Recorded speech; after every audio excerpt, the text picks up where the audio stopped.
வீரதீரசுரன் பாகம் 2. இது எதுக்கு இந்த படத்தை எடுத்தாங்க, எதுக்கு பாகம் 2 கட் பண்ணாங்க, கட் பண்ணது ஏன் இவ்வளோ ஒரு பரமுறையே இல்லாம என்ன கட்டிங், இது என்ன ஒரு கதைன்னு உனக்கு எனக்கு சுத்தமா புரியல. இந்த ஹீரோ யாரு, ஹீரோயின் யாரு, இதுல வர கேரக்டர்ஸ் எல்லாம் என்ன அப்படிங்கிறது எத்தையுமே முழுசா சொல்லாம ஒரு படத்தை எடுத்து வச்சுக்காங்கன்னா அது இந்த படம் தான்.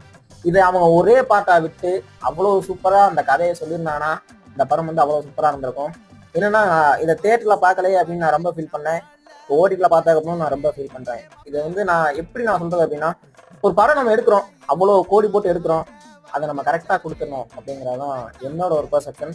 இதை வந்து நான் அவங்களை கிரிட்டிசைஸ் பண்றதுக்கோ எதுக்குமே சொல்ல. ஏன்னா எவ்வளோ பெரிய ஆக்டர் ஷியான் விக்ரம், அவரோட கால் ஷீட் கிடைச்சி, அவரோட டேட்டு கிடைச்சி, அதை எப்படி நம்ம யூட்டிலைஸ் பண்ணணுமோ அவ்வளோ சூப்பராக யூட்டிலைஸ் பண்ணிருக்கணும். ஆனா சத்தியமா அந்த ட்ரெய்லரை பார்த்து நான் ரொம்ப ஒரு எக்ஸைட்மெண்ட்டோட நான் காத்திருந்தேன்.